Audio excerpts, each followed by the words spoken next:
China experienced a drought from 1928 to 1930, which caused the rivers to be lower and the soil to dry up. The winter of 1931 brought heavy snow and rain, which overflowed the river. They also experienced 7 cyclones in July of 1931. This was both a natural and a man-made disaster because during the 19th century, the government had revenue intended for constructing and maintaining the dikes. However, it was embezzled by the government and used for military spending and other purposes. The Yangtze flooded over a 500 square mile radius. Human-related causes included excessive deforestation, wetland reclamation, and the overextension of rivers transformed regular flood pulses and exacerbated the issues caused by the weather.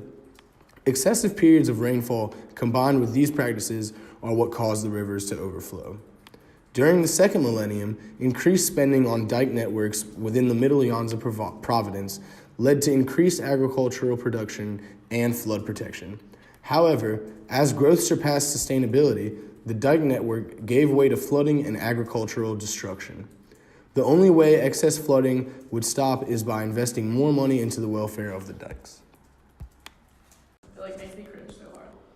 The China floods of 1931 consisted of a series of floods, but the Yangtze River flood killed 3.7 million people directly.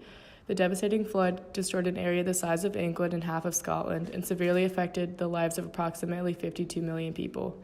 Although the flood affected much of the country, the core disaster zone was concentrated in 8 central provinces. By early August of 1931, one of the most populated regions of the world was underwater. Approximately 150,000 people drowned in the first stage of the flood. Impoverished regions were the greatest affected regions, and the flood washed away the summer harvest and destroyed large amounts of the stored grain. The total economic loss was equivalent to 1.5 years' net income per family. The areas remained flooded through the fall months, making it impossible to plant crops during the winter and to rebuild the food supply. Additionally, those who were more wealthy acquired the majority of the assets in the economy and sold them back to the poorer communities for a much higher price. This created an inequality among the various social classes. Famine conditions in conflict zones became so acute that some people began to engage in cannibalism. Even though agriculture was severely affected during and after the flood, disease was the largest detriment to society. Conditions such as dysentery, typhoid, and cholera were decimated directly through contaminated water or through insect vectors. Other diseases such as measles and smallpox proliferated due to widespread of overcrowding. The flood also provided a perfect habitat for mosquitoes, which gave a rise to malaria outbreak that eventually killed an estimated 300,000 people. In total, flood-related diseases caused 70% of reported fatalities among rural families and 87% of deaths in refugee camps. The Nanjing government was aided by the National Flood Relief Commission in response to the floods.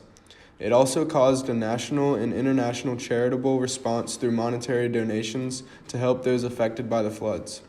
Relief camps were set up to help people, but the success of this was not all positive because many people died of disease. Since China was both in the midst of domestic and international war, there were mixed international responses. Communist sympathizers sought to hinder relief efforts toward the flooded areas. And because the flooding destroyed the main routes for transportation, moving supplies proved to be very difficult. After the flood, the NFRC also conducted a monumental labor relief project in which 1,100,000 workers were employed to reconstruct almost 200 kilometers of dikes through the first half of 1932.